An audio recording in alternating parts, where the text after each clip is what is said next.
سوال عقیدتی است. توسل یعنی وسیله‌ای که تو با اون بتونید به خدا نزدیک بشید و از خدا چیزی بطلبید. با چه وسیله‌ای میتونیم از خدا چیزی بطلبیم؟ پیامبر صلی الله علیه و سلم فرموده توسل در اسلام سه تاست. غیر از این سه تا شرکه. توسل، یک، توسل به اسمها و نامها و صفات پاک خداوند، به اسما و صفات. ولله الاسماء الحسنى فادعوه بها. از خداوند میخوای چیزی بطلبید، اول متوسل میشی به اسمهای پاک خداوند. یا ارحم الراحمین، یا حی یا قیوم، یا اکرم الاکرمین، یا غفار، یا ستار، یا کریم، یا رحمان، یا رحیم، یا ذل جلال و الاکرام. اسمها و صفات پاک خداوند اول پیش میکنید. ولله الاسماء الحسنى، الله دارای نامهای حسنا است. فادعوه بها.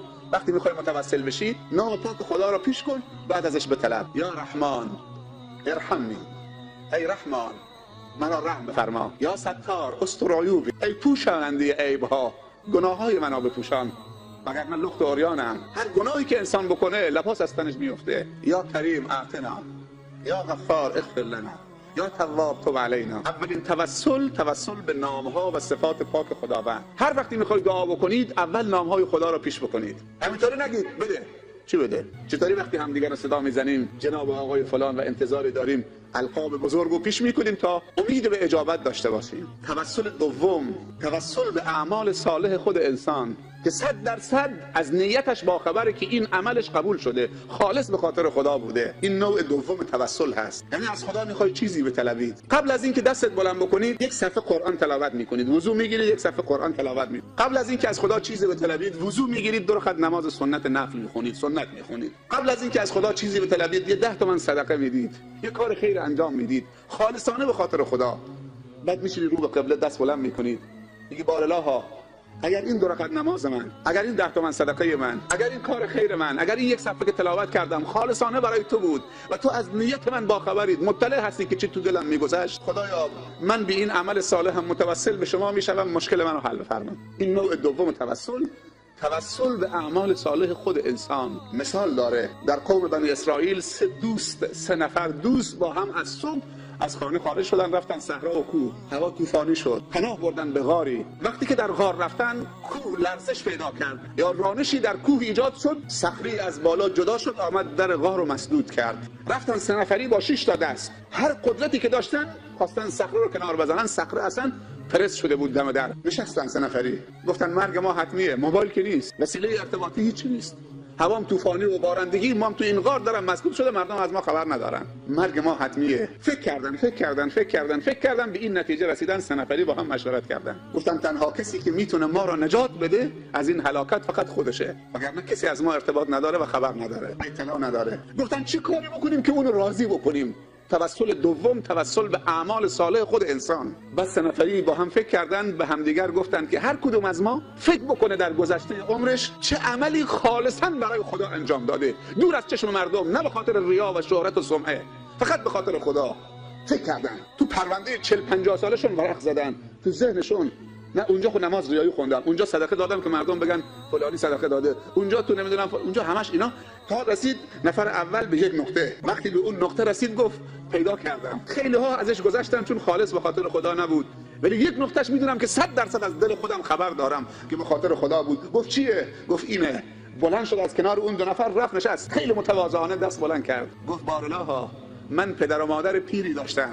خوب دقت بکنید، بارالله من پدر و مادر پیری داشتم و گله گاو و شتر و گوسفند داشتم، عیالوارم بودم، بچه داشتم، هر روز میرفتم گله رو میبردم صحرا، شیر رو میدوشیدم میآوردم، قبل از این که به بچه هام بدم اول به پدر و مادر پیرم میدادم تا اونها بخورن بنوشن از من راضی باشن، بعد به بچه ها و فرزندانم میدادم.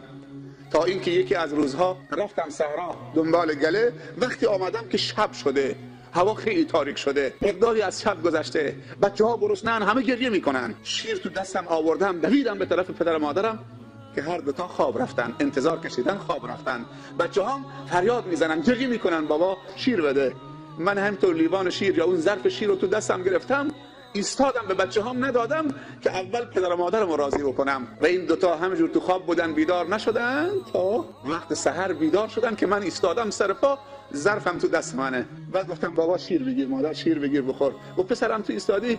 گفت معذرت میخوام، وقت من آمدم شما خواب بودید، شیرتون رو بگیرید بخورید. خوردن، تشکر کردن.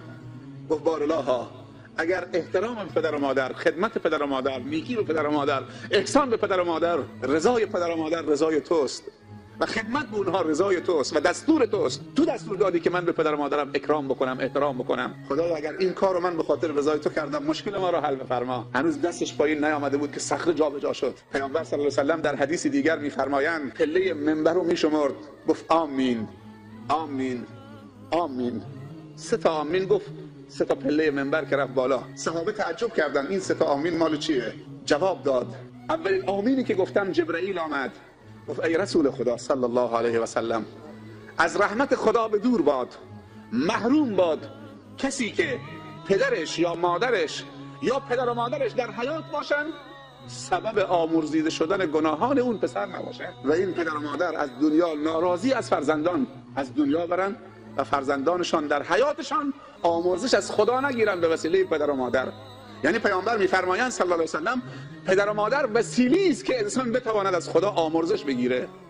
ولی پدر و مادر رفتن این فرزند آمرزیده نشد. بگو آمین، گفتم آمین. و علما میگویند دعای پدر و مادر در حق فرزند، دعای خیرش مثل دعای نبی در حق امتش هست. و نفرین پدر و مادرم نفرین خطرناکی است و امروزه اکثر جوانان از پدر و مادرشون بیزارند، زود از پدر و مادرشون سیر میشوند. هنوز پدر و مادر جوانند، افتاده نشدن سیر شدن. مادر 40 ساله 50 ساله خدا نکنه که مریض بشه، افتاده بشه.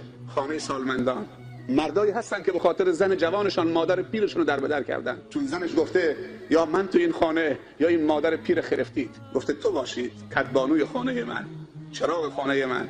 این مادر پیر یه جای جاش میشه، تو سالمندا تحویلش میدید. ماهی 30,000 تومان به سالمندا میدم. نفر دوم بلند شد، یادش آورد تو پرونده گذشتهش، رفت نشست به زانو دست بلند کرد، گفت خدایا من دخترعمویی داشتم، دنبال دخترعمو بودم که به حرام تمکین من بشود، نه در حلال خدا. دنبال دخترعمو بودم که به حرام، در حرام تسلیم من بشود. ولی دخترعمو مؤمن بود. هر بار که طرفش میرفتم منو تذکر میداد و نصیحت میکرد تا اینکه قحطی افتاد در منطقه. من پسرعمو وضع مالی و اقتصادیم خیلی خوب بود. 1 روز 2 روز 1 ماه 2 ماه قحطی همه جا رو در بر گرفت. دخترعمویی که سالهای سال دنبالش بودم که تسلیم من بشه، تسلیم نمیشد، از خدا میترسید. یه روزی در خانه من زد، در باز کردم که دخترعموست. گفت پسرعمو میدانی قحطی شده، خدا به تو مال داده، امکانات داده، یه مقداری از اون امکانات در اختیار من بگذار تا بتونم خودم از مرگ نجات بدم. پسرعمو در منتهای بیرحمی گفت من در اختیار تو قرار میدم به همون شرط قبلی که خودتو تمکین من بکنید. دخترعمو سرش انداخت پایین، رفت خجالت کشید، دوباره برگشت، نیاز داره، دوباره رفت و برگشت، دوباره رفت و برگشت. هر بار که برمیگرده پسرعمو همون شرط رو مطرح میکنه. انسان نمیدونم بعضی موقع هوس حرام میکنه، در صورتی که همین دخترعمو راضی بود که زن حلالش بشه. تو هم پول داری، عقدش کن، زن حلالت باشه. چه لزومی داره که هی بگی شرط داری؟ کافیه که یک صیغه خونده بشه، زن حلالت میشه. ولی شیطان نمیذاره که صیغه خونده بشه. تا اینکه بعد از چند بار رفتن آمدن دخترعمو تسلیم شد. مسئله به جای پیش رفت که به جای باریک رسید، جای خطرناک و حساس. قبل از اینکه دامان عفیف و پاک دامن دخترعمو آلوده بشه توسط پسرعمو، دخترعمو فریاد زد. اونجایی که دیگه کار میخواست به نقطه صفر رسید، دخترعمو احساس خطر کرد، دوباره فریاد زد یا ابن العم اتق الله ولا تفض الخاتم الا بحقها. ای پسرعمو از خدا بترس، اتق الله، و این کار رو انجام نده مگر با حقش. حقش یعنی صیغه عقد شرعی باید خونده بشه، حلال. خوب دقت بکنن برادرها که پسرعمو سالهای سال دنبال دخترعمو بوده و حرام محاله که به چنین جایی برسه بتونه ترک حرام بکنه. اما همین کلمه اتق الله یا ابن العم، از خدا بترس پسرعمو، همین کلمه سبب شد که دل پسرعمو را برارزاند و خدا ترسی را در پسرعمو ایجاد کند. پسرعمو بلند شد. فاصله پسرعمو تا زنا کمتر از 1 ثانیه بود. فقط همین کلمه اتق الله نجاتش داد. پسرعمو از اون حالت سخت بلند شد، لباسشو پوشید، کلید خزینش دست دخترعمو داد، گفت این ملک مال توست، هر چی میخوای برو استفاده کن، خدایا منو ببخش. اگر این دخترعمو نمیگفت اتق الله چه فاجعه‌ای رخ میداد. بعد پسرعمو درسش میلرزونه اینطوری، میگه خدایا اگر من از اون صحنه خیلی سخت فقط به خاطر کلمه اتق الله بلند شدم، خدایا مشکل ما رو حل بفرما. هنوز دستش پایین نیاورده بود که صخره تکون خورد، مقداری کنار رفت، سرشون رو بیرون میکنن ولی خودشون نمیتونن بیرون بشن. نفر دوم بلند شد نشست، نفر سوم آمد، گفت پروردگارا چند سال پیش اجیری کارگری آمد در خانه من کارگری کرد. بعد از چند روز کارگری آمدم مزدشو بدم، گفت مزد من پیش تو بماند، میرم برمیگردم به عنوان امانت. رفت 1 سال 2 سال 3 سال 4 سال چند سال طول کشید. این شخصی که صاحب کار بود و امانتدار بود اون مال رو در تجارت انداخت و روز به روز مال اون کارگر رو هی افزایش میداد، هی زیاد میکرد، امانتداری که از اون مال کم نشه. بعد از چند سال دید که شخصی ناشناخته آمد، نمیشناختش، چهرهش عوض شده بود، خیلی وقت گذشته بود. در زد، رفت در خانه، سلام علیکم. علیکم السلام. منو میشناسی؟ یادم نمیاد. چند سال پیش من کارگر تو بودم، اجیر بودم، دستمزدم پیش تو موند به عنوان امانت. گفتم میرم برمیگردم. اتفاق زمان و دنیا سبب شد که من چند سال تأخیر بکنم. من آمدم دنبال اجرتم، دنبال حق کارگریم و امانتم. گفت خیلی خوش آمدید. دستش گرفت گفت این گله گاو مال توست، این شترا مال توست، این گوسفندا مال توست، این اموال مال توست. گفت برادر از من مسخره میکنید؟ من که مبلغ کمی در حد 3 روز 4 روز کارگری پیش تو گذاشتم، اینا از کجا آمده؟ گفت باور بکن که اینا مال توست. روزی که تو رفتی من فکر کردم که اگر این بگذارم روز به روز ارزشش کم میشود. تو تجارت انداختم، خرید و فروش کردم، مالت امروز شده به این گله. این همه رشد کرده، زاد و ولد کرده، همش مال خودته.